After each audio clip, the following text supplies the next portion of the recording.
जर्रे जर्रे में उसी का खून है, झांक खुद में, वो न तुझसे दूर है। इश्क है उससे तो सबसे इश्क कर, इश्क है उससे तो सबसे इश्क कर, इस इबादत का ही दस्तूर है। कुछ समय पहले की बात है, एक बुजुर्ग व्यक्ति जो ठीक से देख और सुन भी नहीं सकता था, वो अपने बेटे, बहू और पोते के साथ रहता था। तो आइए देखते हैं इनकी कहानी। हेलो, संभल कर दादाजी, कहीं आपको चोट ना लग जाए। अरे रहने दे बेटा, वैसे भी मेरे हाथ पांव कांपते रहते हैं। मुझे डर है कहीं मैं तेरे को नुकसान न पहुंचा दूं। अरे दादू, आप जानते हैं ना मैं आपको कितना चाहता हूँ। चलिए मैं आपको बैठा देता हूँ। अरे तू बड़ा जिद्दी है रे। दादाजी टेबल पर बैठ तो जाते हैं, मगर बहुत मुश्किल से चम्मच उठा पाते हैं। लाइए दादाजी, मैं पिला देता हूँ आपको। अरे रहने दे बेटा, मैं पी लूंगा।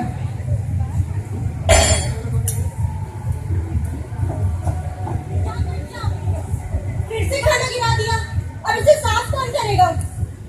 हे भगवान, मैं तो जब से इस घर में आई हूँ नौकरों वाली जिंदगी जी रही हूँ। इससे तो अच्छा मैं मर ही जाती।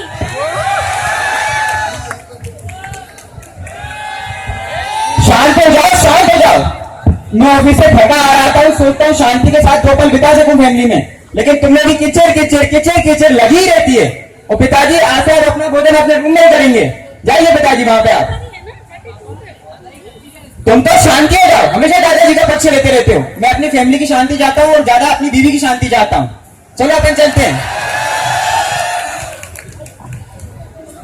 अगले दिन बूढ़ा अपने कमरे में बैठा हुआ होता है और बहू उसे सूप ला कर देती है। देखिए पिताजी, इसे आपको पूरा खत्म करना है। ये सूप तो बहुत कम है।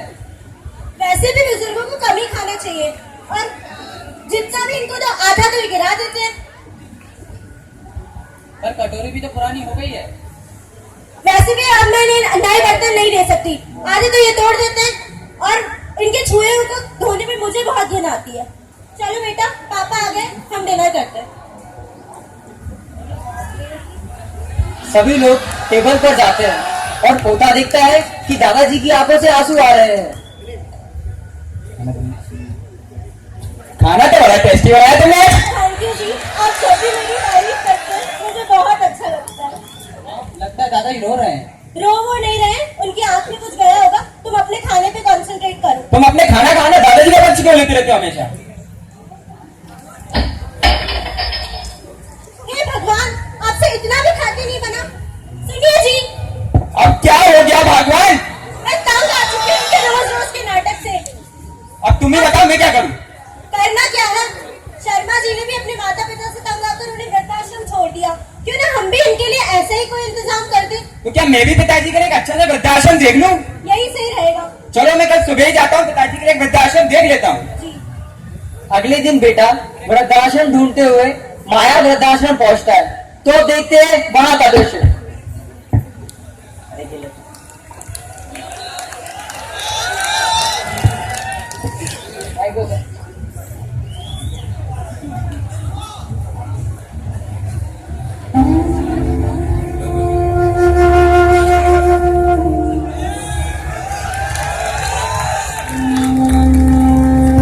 अब मैं स्मार्ट लग रहा हूँ ना?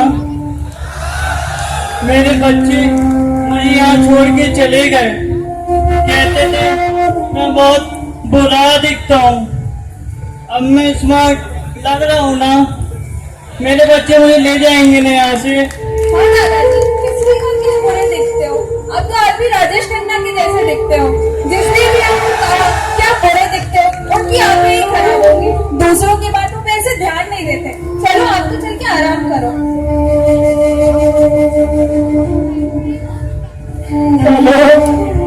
हेलो बेटा, कैसे हो तुम सब? बहू कैसी है?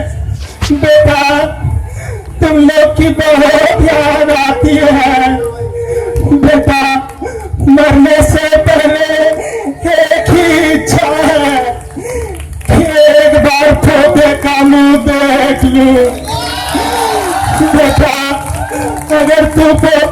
मुंह नहीं दिखा सकता, तो बस एक बड़ा आवाज ही सुना दे।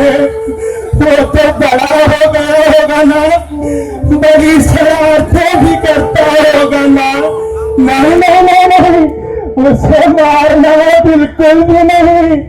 तू बचपन में कितनी शरारतें करता था ना। हेलो हेलो बेटा, सुन रहे हैं ना? तू फिर क्यों नहीं? ओहो दादाजी, आखिर कब तक आप इस टूटी तार वाले फोन से बात करते हैं? शांत हो जाइए। हमारा बेटा कह रहा, हम मंदिर से आवत है, तू यही रुक, फिर तो 5 बजे तो को लेके जाए। 5 बज गए का बेटा? नहीं माँ जी, अभी नहीं। देखिए इन माँ जी को, इन्होंने अपने बेटे को सब्जी बेचकर पढ़ाया लिखाया। इनके बेटे और बहू दोनों आज मल्टीनेशनल कंपनी में काम करते हैं। इनका बस ये कसूर था, बहू के मना करने के बावजूद फोन रिसीव कर लिया। आखिर ये करती भी क्या, फोन घंटों से बजा जा रहा था। इनके घर वालों ने बस इसलिए निकाला क्योंकि ये देहाती हैं, इन्हें बात करना नहीं आता। आइए माँ जी।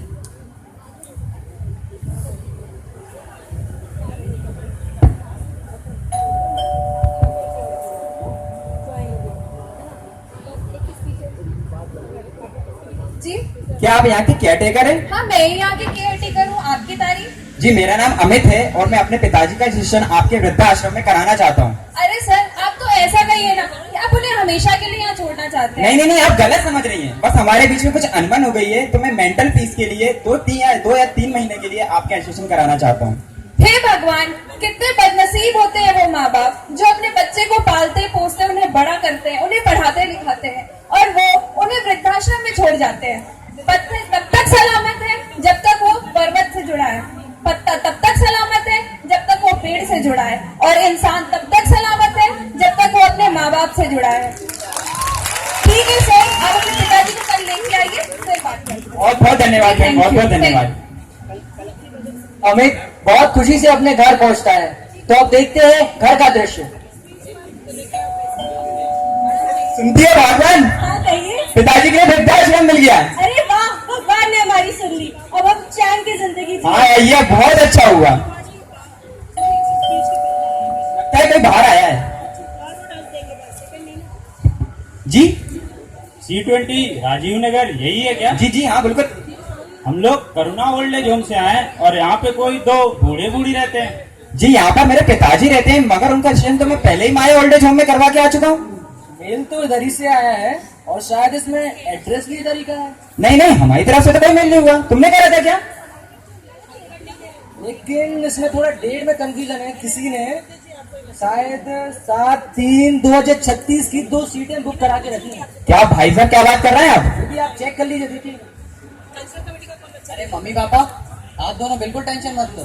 ये दोनों सीटें मैंने आप दोनों के लिए रिजर्व करवा के रखी हैं। नालायक, मैंने तुझे यही संस्कार दिए, इसी दिन के लिए तुझे पाल पोस कर इतना बड़ा किया।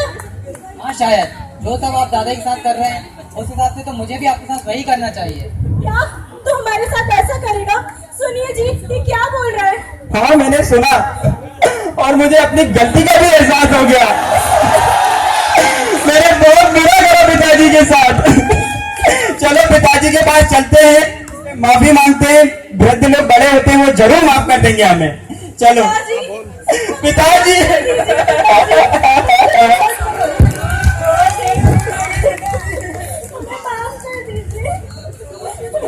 बात नहीं बेटा, बस सुबह का भूला अगर शाम को घर लौट आए तो उसे भूला नहीं कहते। जिनके हाथ पकड़ के हमने चलना सीखा, क्यों आज उन्हीं के हाथ थामने से कतराते हैं? जिनके साए में हम खेले कूदे, क्यों आज उन्हीं से दूर जाना चाहते हैं? जो पोंछते थे हमारे आंसू, क्यों आज नम हो जाती है उनकी पलकें? जिन्होंने अपनी सारी जिंदगी तुम पे है लुटा दी, आज उन्हें तुम्हारे प्यार की जरूरत है। मत लुटाओ तुम उन पर अपना सारा रुपया पैसा, आज उन्हें बस तुम्हारे साथ की जरूरत है। So I request you all to respect your parents and be with them when they need you. Thank you.